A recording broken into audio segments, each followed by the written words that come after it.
First, Texas health officials say the 4 suspected cases of the new coronavirus they tested came back negative. Among those, students at Baylor and Texas A&M who had symptoms but ended up not having the virus.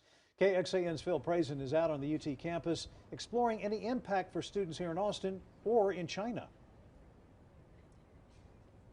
Well, Robert, the university tells us they do have students studying abroad in China. They won't tell us how many because of security and privacy reasons, so they tell me. The man who's in charge of security for study abroad programs wrote me an email with some answers to questions I've been looking for. Now, all of the students over there are enrolled in medical and travel security services. The region this virus started in is placed on the university's restricted regions list. They talk to those students every day, and so far, not one of them has reported a problem with the virus. The outbreak was in Wuhan province, and since then, there are more than 2,700 cases. The government there restricted travel and increased screening measures.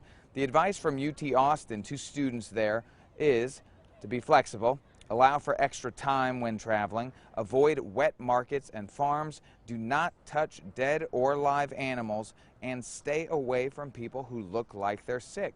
This is a contagious virus, and the danger here, according to Megan Fox at FastMed Urgent Care in Georgetown, is it might not be deadly by itself, but it can be a gateway to more serious diseases. It does have increased risk for lower respiratory infections like pneumonia, so you do want to be concerned about the virus. Take precautions, washing your hands well.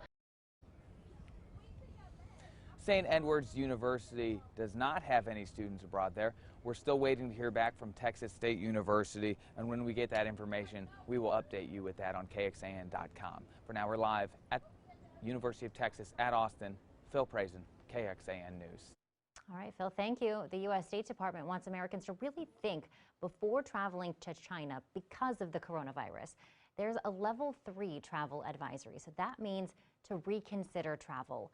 A level 4 is the highest. It means do not travel. There are at least 5 confirmed cases of the virus in the United States. Even so, public health officials think the risk to Americans is still low. In China, the virus has sickened thousands. At least 80 people have died.